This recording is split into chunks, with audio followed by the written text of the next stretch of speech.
So. All right, so we are a little over time for our podcast, but we're good. Would you like to do a quick Ready Player One, not breakdown like the Tomb Raider, but a review, spoiler-free review with the ratings around the table? All right, yeah. All right, we'll start with you as always. All right, I am gonna give it a 7 out of 10. Tom. Oh, he didn't see it. Didn't see it. Two of us haven't seen it. Oh, that's right. I forgot you guys. So, what do you think? What do you want to? I want to give it John being a dick slap. Fair enough. Well, okay, so a 0 and a dick slap. Okay, I'll give it a solid 7 too. I'd say. Yeah. It was different. I liked it. It's at least a fresh storyline. I didn't even know it was off of a book. Of course, I didn't.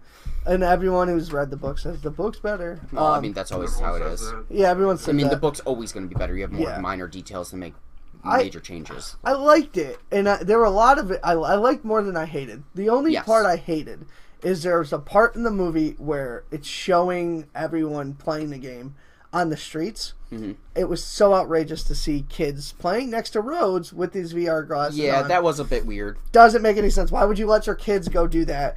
And they never really made it clear. Do you have to physically do the things to do the moves in the game? Or do you just think the moves? Yeah, that wasn't also explicit either. No, because sometimes the kid would do a move and he'd like do the it. chair the villain was in. Yeah. There was a few things that were not touched on. I feel like that's a book thing, though. Yeah. I feel like the chair because there's no chair there. Yeah, right. Like I feel like there's definitely a few things. Plot holes. For yeah. Sure. They're overlookable plot holes. I'd say. Yeah. They're not like Star Wars Last Jedi plot holes where you're just like Luke. Who the fuck is Snoke? Yeah. Who is Snoke? We still don't know. Who is Snoke? Exactly. So, I have to agree. My biggest concern was, as I was sitting there watching it, I remember how I brought up the review I watched or review I read of it, saying that it has a lot to do with obsession. So, like, that was in the back of my mind a lot. I don't know if it was in yours either. Yeah, it was in mine too. Yep. And definitely, I got what they were going for with the whole obsession thing, where the guy's obsessed with getting, the codes and whatnot, or the keys, I guess. And that is what leads to the chain of events. Yeah. And how more people... And at the ending, obviously.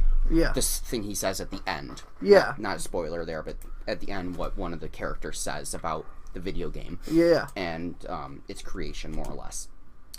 But what really irked me was how much power this company had. Yeah.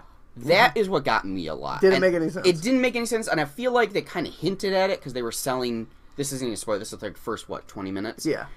They hint at like they're selling pieces of gear for the game, and that's how they're making all their money or parts of their money. Almost like remember like loot boxes. Yeah, that's like exactly how it felt. And I think that's what they were going for, but they don't make it explicitly clear. But it's very similar. But it's very similar. So I kind of get where that was, but the cops were useless. Yeah. It seemed like it was obviously the Oasis world, which is the video game world. Was really cool and really well done, and that was the coolest thing. Visually, it was an orgasm. So cool, yeah. It was so cool. We're seeing it just for that. And the characters, all that shit was really cool. Walk down memory lane. But when you went to the outside, when they tried to mesh the outside world, you could tell how little they put into it. It didn't make any sense. I feel like that's part of what they were going for, though, because it was like the slums. I get that, but I get what you're saying. The connection between the two, especially when it came to that corporation. Yeah. But I liked it. Like it was a breath of fresh air. It was definitely new, and it didn't feel like a reboot or anything. I've never seen anything like it. That's for sure. The only thing that felt rebooting was the references, and which is perfectly tasteful considering it's a video game where you can make what you want, and you have to look for them. It's not like. A lot of them are blink and you'll miss it. A lot of them. There's a few that are like, okay, that's obviously StarCraft. Oh, that's obviously Back to the Future. Yeah. But there's even subtle ones, too, that I guess I guarantee you miss and I guarantee I miss, vice versa. Yeah. Which is cool. It's like each person had a little piece of it. Mm-hmm. I liked it. I would 7 out of 10 solid. I just wish they took maybe a little more time to explain how it worked when they're on the outside. Because in the Oasis, you were in it. Like, okay, this is awesome. But then on the flip side, like, he would be on his little rotating thing with the main character, but then you go the other guy and he's in the chair. So, do you have to move to move? I feel like you could have two-parted this. I really do. I think there was enough material to make it a two-part movie. I actually agree with that 100%. I think they could have took more time to build up the plot. And then, like, okay, here it is, and then you get just a badass second part 2. I agree. 100% I feel with like that. the start, especially, you're thrown right in. It does feel rushed. The start is where I had the issue, is where it, like, literally you're thrown in. It's like, oh, by the way, corn syrup drought. Yeah. Another drought is 2044 or 2047. My parents are dead. And that, yeah, that's in the first 5 minutes. It's like, I live with my aunt and her piece of shit. And it's hard for me. It was hard to follow because they'd be doing different shit, but then they just narrate over it. So he's doing something completely different, and then his narration is explaining his parents being dead and all that. I mean, it was a 2.5 hour movie too. Yeah, it was pretty long. So you definitely could have taken an hour out of that, had an hour and a half movie, and put 30 more minutes in of exposition for another portion of the movie, either which way. But I liked it overall. The casting was cool. The Shining shit was super cool. Mm-hmm. I think that was my favorite scene by far. Yeah, the Shining reference. Yeah, I liked it, and I liked the whole we didn't know the keys. It was cool. Yeah. I recommend anyone who has even an ounce of nerd in you go see it. I agree, because it's worth the oh my god it's Battletoads or oh my god Battletoads. Yeah, like it was so cool to Spoiler, sit there. there's Battletoads in it. Of course, there's Battletoads in there. If you can think of the video game, it's in there for the most part. And it's cool that they hide it. I like that it's not like it's not my fucking fault time. If you would have showed up Monday, you would have been invited, straight up, and you couldn't go because you were in Pittsburgh. That's on the you. Stakes. I didn't blame you guys for that. Oh, okay. Well, he is, and that's his fault. If he was there Monday, he would have got the invite. Period. You can't blame me for forgetting.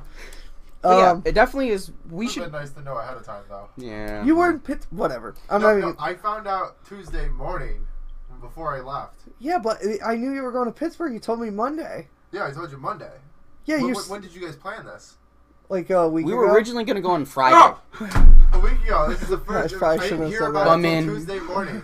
Well, okay, it was our ex-cameraman's brainchild. I would like to point that out. So yeah, T-Mac was the one who organized all this. So he's to blame. He's not 100% to blame. No, he's not to blame. Oh, okay. Well, like I said, if I would have saw you Monday, I would have absolutely been like, "Yo, you got to come to this." But I knew about you could not be able to go. Obviously, we talked about it at the Uno table. So we talked about it on Monday.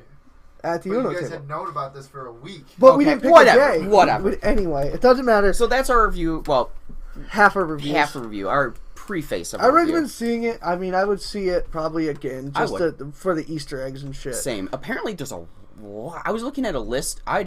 There's some that didn't even make it into the movie. There was 3 that didn't make it into the movie.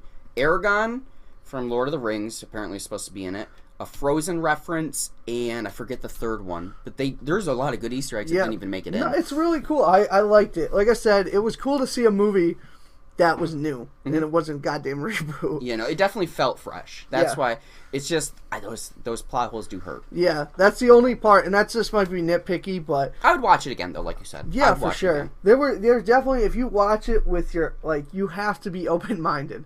Yeah. If you watch it with realism, you will fucking hate it. Yeah. Because there's so much of it, you have to suspend your belief. Or you're gonna suspension hate it. Of belief helps. But if you can suspend your belief and just invest in the movie, I recommend it. I really do. And we live in a world where Fast 8 got a 87% on Rotten Tomatoes. It's true. So suspend your belief a little bit.